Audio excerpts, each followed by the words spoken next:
The Holy Gospel according to Mark. Glory to you, O Lord. So Jesus came to his hometown, and his disciples followed him. On the Sabbath, he began to teach in the synagogue, and many who heard him were astounded, and they said, "Where did this man get all this? What is this wisdom that has been given to him? What deeds of power are being done by his hands? Is not this the carpenter, the son of Mary and brother of James and Joseph and Judas and Simon? Are not his sisters here with us?" And they took offense at him. Then Jesus said to them, "Prophets are not without honor, except in their hometown and among their own kin and in their own house." And he could do no deed of power there, except that he laid his hands on a few sick people and cured them. And he was amazed at their unbelief. Then he went about among the villages teaching, and he called the 12 and began to send them out 2 by 2, and gave them authority over the unclean spirits. He ordered them to take nothing for their journey except a staff, no bread, no bag, no money in their belts, but to wear sandals and not to put on 2 tunics. He said to them, "Wherever you enter a house, stay there until you leave the place. If any place will not welcome you and they refuse to hear you, as you leave, shake off the dust that is on your feet as a testimony against them." So they went out and proclaimed that all should repent. They cast out many demons and anointed with oil many who were sick, and they cured them. The Gospel of the Lord. Praise to you, O Christ. Please be seated.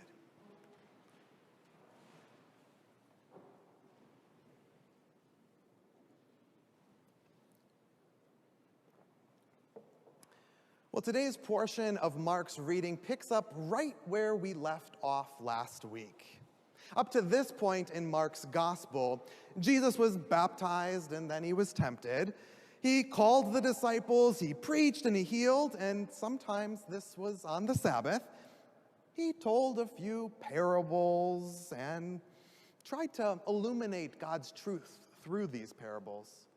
And last week, we heard the story of how Jesus healed an unnamed woman and brought a child back from death. And this week, we get 2 parts in this next portion of the reading. First, we get Jesus' rejection, and second, we get Jesus' sending of the disciples. Now, part 1 located Jesus in his hometown called Nazareth. He was teaching in the synagogue, and the people were frankly flat out rude. If I went back to my home church and they were treating me like they treated him, I would never want to go back to that town. And they scoffed, and they kind of were rude because they thought that he was pretending to be a religious scholar and teacher. Now, after all, you have to remember that they had known Jesus since he was just a young boy. They knew that he had become a carpenter. He was probably skilled in the trades of that kind of type. And then he kind of grew up and, he's still just a laborer like the rest of them. So what in the world could he possibly know that he could share with them in the synagogue? And Jesus was born from, that screwed up family, right? I mean, you remember Mary, that whole thing with bastard child. Remember, that's Jesus, that screwed up family. I mean, the townsfolk could not believe Jesus' audacity for him to come back and to teach in the synagogue like a rabbi. He was a carpenter. That was Jesus. And I imagine some of them probably viewed Jesus as a con man, just trying to strum up trouble, get a little money out of someone. He was just trying to remake himself into something he was not. And Jesus' experience is not all that unfamiliar in our time. It's the belief that family and place of origin are the only determinants of someone's life.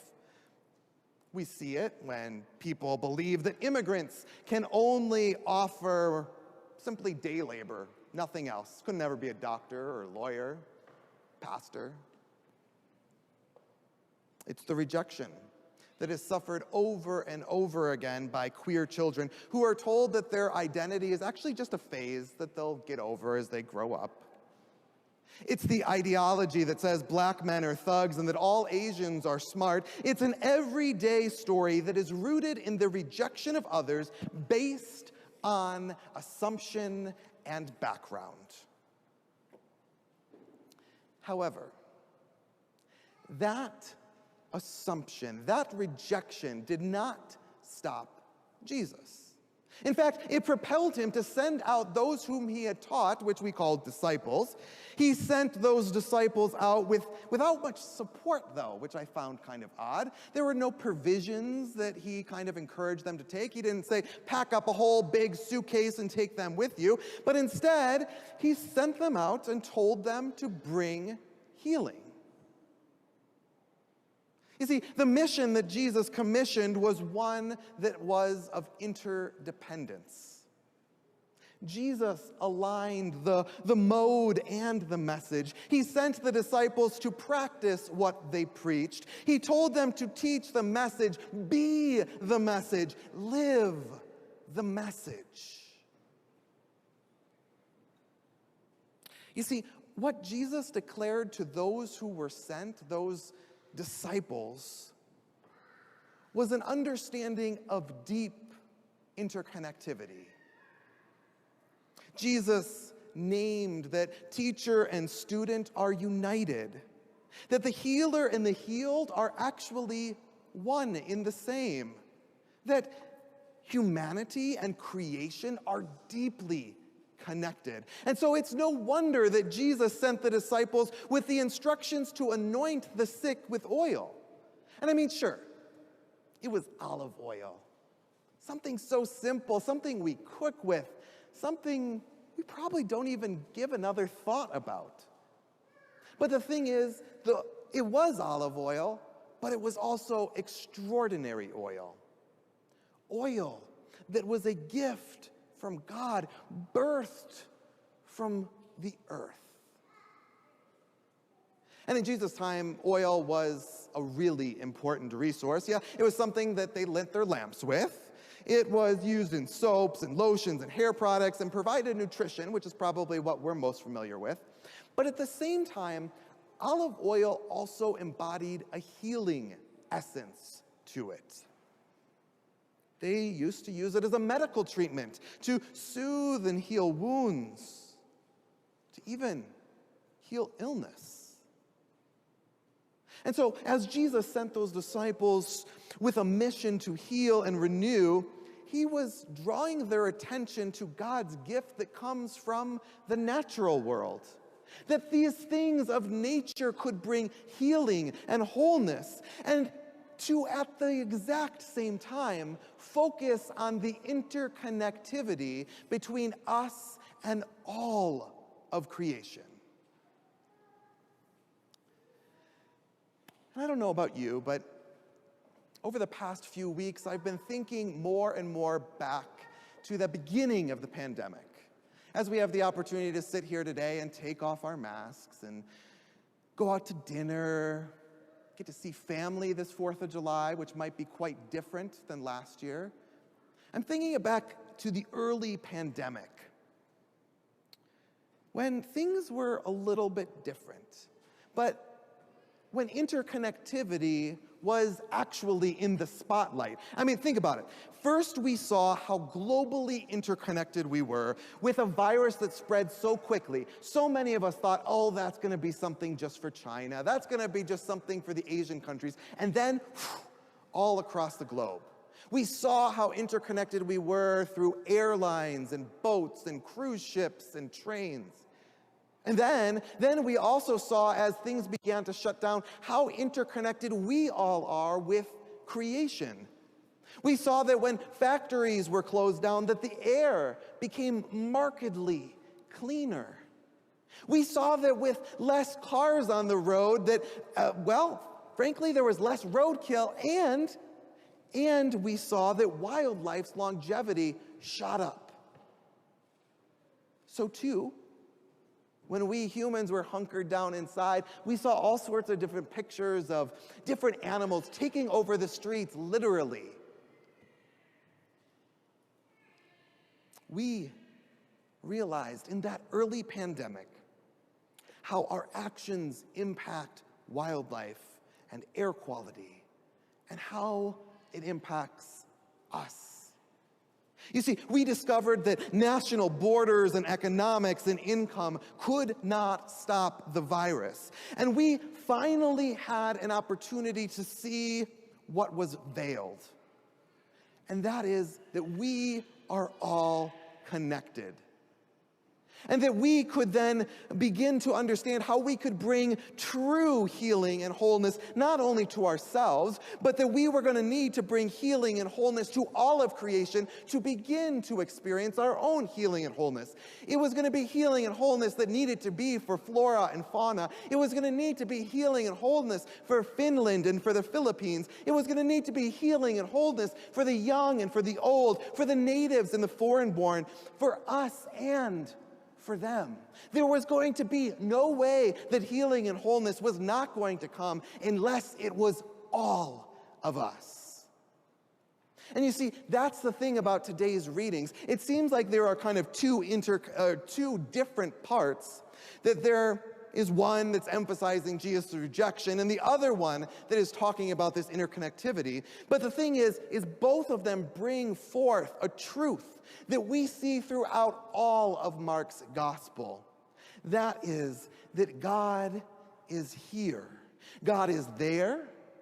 God is everywhere, kind of like Dr. Seuss, right? God is here, God is there, God is everywhere. God is in a carpenter turned rabbi and teacher. God is within Mary's messed up, screwed up family. God is in Jesus and how Jesus is teaching and preaching. God is in the disciples sent out 2 by 2. God is discovered in just the olive oil that we don't even think about day to day. God is in open homes. God is in China, in Russia, Uganda, Brazil, and the United States. God's presence permeates all.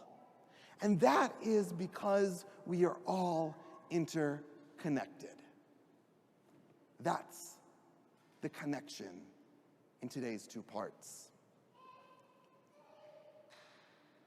So it makes me all wonder, as I'm kind of thinking about today's reading and where we are, so if God is really present in all things, all people, all places, then how do we today, in this kind of late pandemic, for many of us, post-vaccination world, how do we begin to see the divine in all of God's creatures, all of God's people, every place that we go? I mean, how might we see God's presence at holiday barbecues? How might we honor the biodiversity of the world and how we are so interconnected with it? I mean, how might we see God in all the places we go, all the people that we see?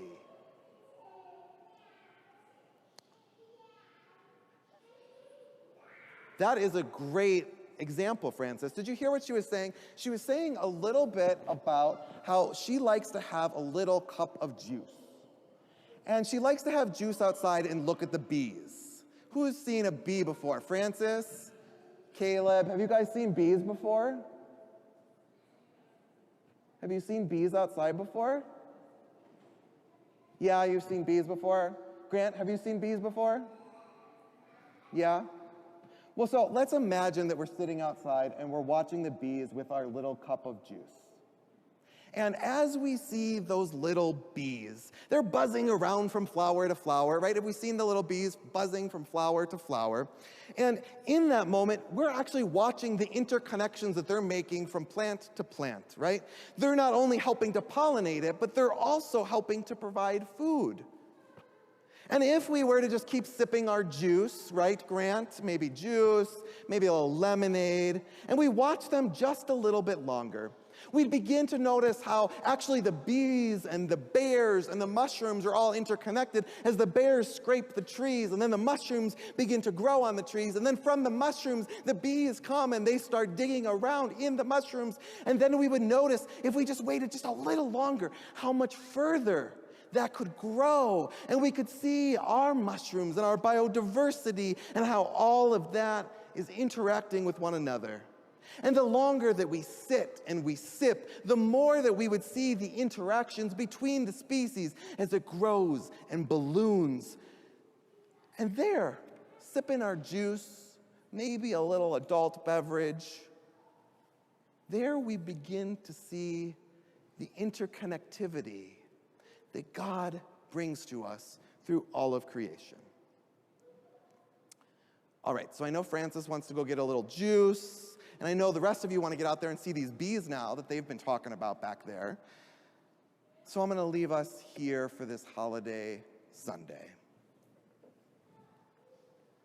And so maybe today, as we honor freedom in the United States, maybe so too we can recall the freedom that we've been given through Christ. The freedom to see God's presence in all of creation, in all of the places and all of the people.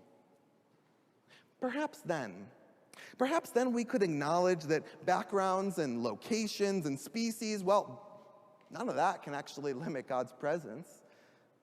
Maybe we can see that God has given the power to heal through those interconnections, through simple things like olive oil. Maybe, as we just sit there and ponder these interconnections, maybe, just maybe, we might come to experience God's love more deeply through these gifts of creation. Amen.